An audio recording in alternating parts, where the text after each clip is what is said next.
Hola, muy buenas, buenas a todos. Blaster AJ, me dispongo a hacer un segundo vídeo del vídeo que acabamos de grabar ahora, que era el de Saviors y Demons, porque creo que junto con las necesidades humanas, los Saviors y Demons son lo más importante.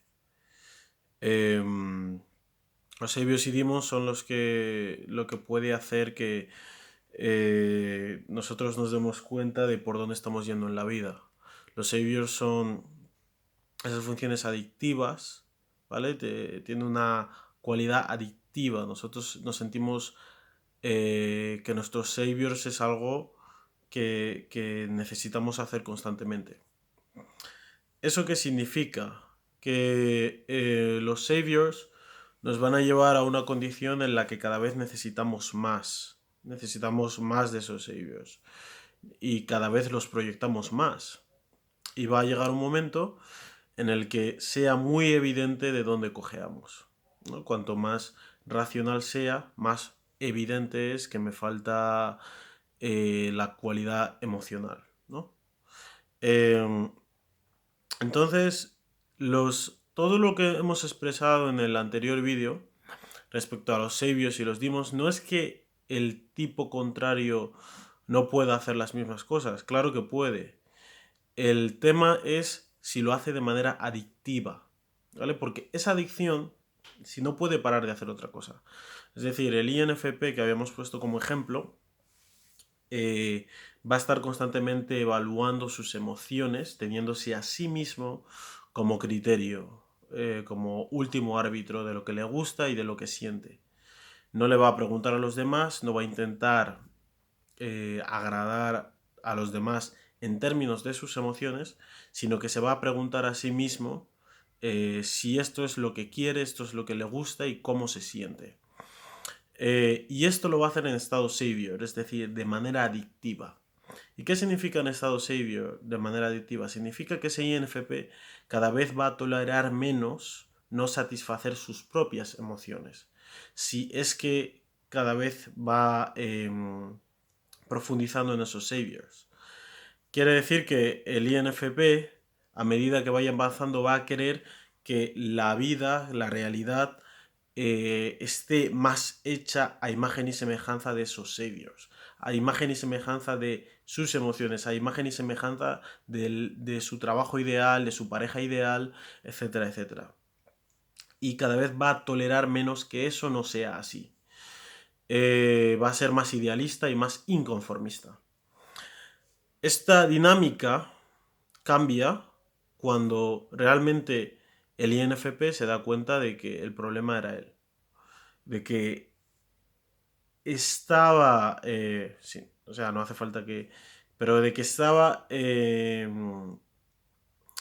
intentando conformar o moldear la realidad de acuerdo a la satisfacción de sus saviors. Y bueno, como el INFP a lo que tiene es fobia a las razones de los demás, a que los demás le impongan la manera de pensar de la sociedad, a todos estos cánones establecidos de te tienes que casar, tienes que tener cuántos hijos, tienes que ser productivo, competitivo en la sociedad, todas estas imposiciones, el INFP cada vez las va a tolerar menos si profundiza en sus saviors. O se va a abrir hacia estas cosas si de repente acepta sus demons. Acepta que también es responsable de eso. Y lo va aceptando cada vez de una manera menos dramática, menos... cuando en el momento en que las descubre, ¿no? Entonces va relajando cada vez más esos saviors y va digamos, acogiendo un poco más esos demons. Esto es lo que pasa cuando hay un equilibrio realmente entre saviors y demons, o lo que puedes hacer es realmente empujarte del todo hacia esos saviors y que tengas un problema, ¿no? Para ti ya era obvio que tú procesas tus emociones, que que es normal llorar, que no es ningún problema, que cada vez en cuando tú necesitas drenar esas emociones, al contrario que el que tenga pensamiento savior, ¿no? Que para el que llorar es un drama y es que algo anda realmente mal, ¿no? Cuando una persona con pensamiento savior llora es porque ha explotado, porque hay algo que ya no podía más. No, no es consciente de que eso está a punto de explotar dentro de sí mismo, sino que lo descubre al mismo tiempo en el que eso está ocurriendo ya. Y eso ocurre de una manera sorpresiva. Entonces le sorprende emocionalmente.